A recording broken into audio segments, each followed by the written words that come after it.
اللہ کی ذات میں، اللہ کی صفات میں، اللہ کی عبادات میں، اللہ کی معاملات میں، اللہ کی قدرت میں کوئی شریک نہیں۔ اور وہ کہتے تھے کہ سارے اختیار اللہ نے اپنے پاس نہیں رکھے، کچھ ان کو بھی دیے ہیں۔ تو اس لیے قرآن نے کیا کہا کہ اور جس اللہ کی میں عبادت کرتا ہوں اس کی تم عبادت نہیں کرتے۔ وَلَا أَنَا عَابِدٌ مَّا عَبَدتُّمْ، اور بات واضح ہے، کلیئر کر، جس کی میں عبادت کرتا ہوں تم نہیں کرتے، اور جن کی تم پرستش کرتے ہو اس کی میں پرستش کرنے والا نہیں۔ مجھ سے یہ امید ہی نہ رکھو کہ میں ان کی پرستش کروں گا۔ لہذا تم الگ، ہم الگ۔ اس صورت سے مکافیت کا پتہ چلتا ہے، کافروں سے کوئی صلح نہیں ہو سکتی۔ اگر کافر، سورہ انفال میں ہے، اگر کافر صلح کرنا چاہیں تو پھر ضروری یہ ہے کہ اسلام کے بنیادی معاملات میں صلح نہیں ہو سکتی، یعنی یوں کہہ لیجیے کہ اللہ کے قوانین میں صلح نہیں ہو سکتی۔ کیسے؟ جیسے شراب حرام ہے، سود حرام ہے، ماں سے، بیٹی سے، بہن سے نکاح حرام ہے، اور وہ کہیں کہ اس پر صلح کر لو، یہ صلح نہیں ہو سکتی۔ اچھا، اللہ کی ذات کے سوا غیر اللہ کو رکوع کرنا، سجدہ کرنا حرام ہے، اور وہ کہیں اس پر صلح کر لو۔ مردوں کو، زندہ کو، کسی کو اللہ کے سوا سجدہ کرنا حرام ہے، اور وہ کہیں صلح کر لو، تو اس پر کوئی صلح نہیں ہو سکتی۔ تو صلح کس پر ہو سکتی ہے؟ رہن سہن میں، معاملات میں، اور کاروبار کی وہ شکلیں جو اسلام میں حلال ہیں،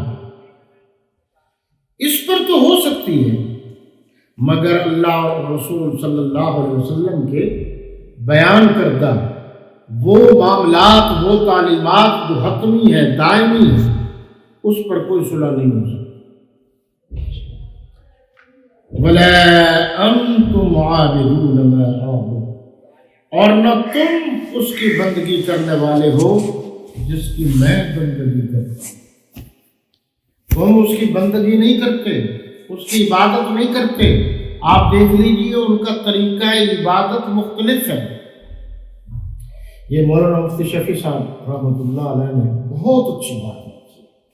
انہوں نے فرمایا ہے کہ یہ جو کلمہ ہے نا، کلمہ لا الہ الا اللہ محمد رسول، جو پہلا حصہ ہے، یہ میں بارہا بتا چکا ہوں کہ لا الہ الا اللہ محمد رسول اللہ یہی کلمہ، بس اس کے آگے جو بڑھاتا ہے کوئی آدمی، وہ کلمہ نہیں ہے، نہ وہ کلمے میں شامل ہے۔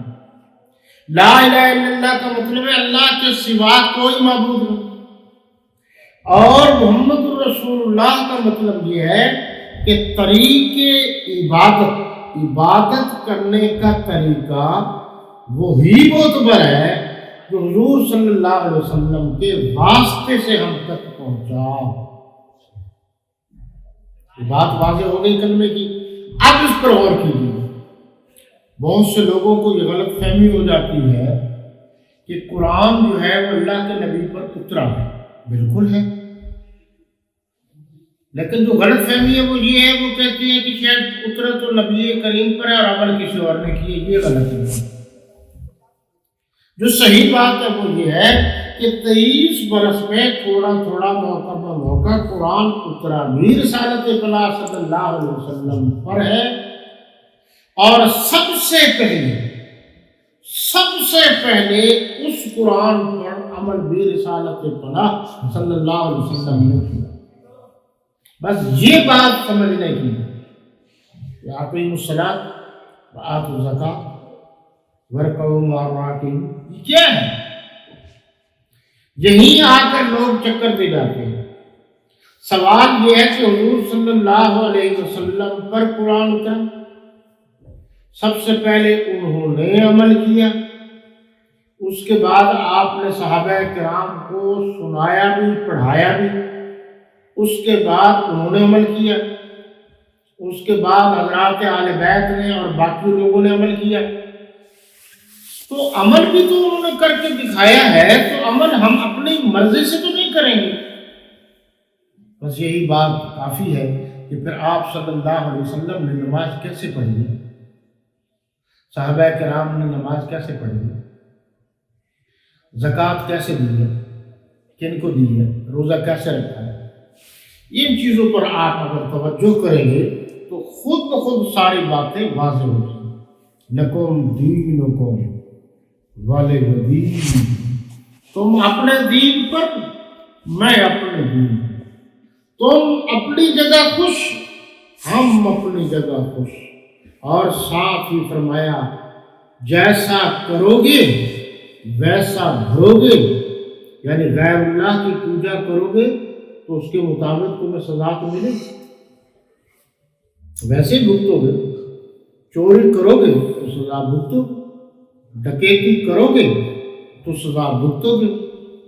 تو دین سے مراد پہلا دین ہے، دوسرے سے مراد دین سے حضرت مولانا شیخ علی تھانوی رحمۃ اللہ علیہ سے مراد جزا لی، جو کرو گے اس کی سزا غلط کام کی تمہیں ملے گی۔ اللہ ہم سب کو عمل کرنے کی توفیق عطا فرمائے۔ وما علینا الا البلاغ۔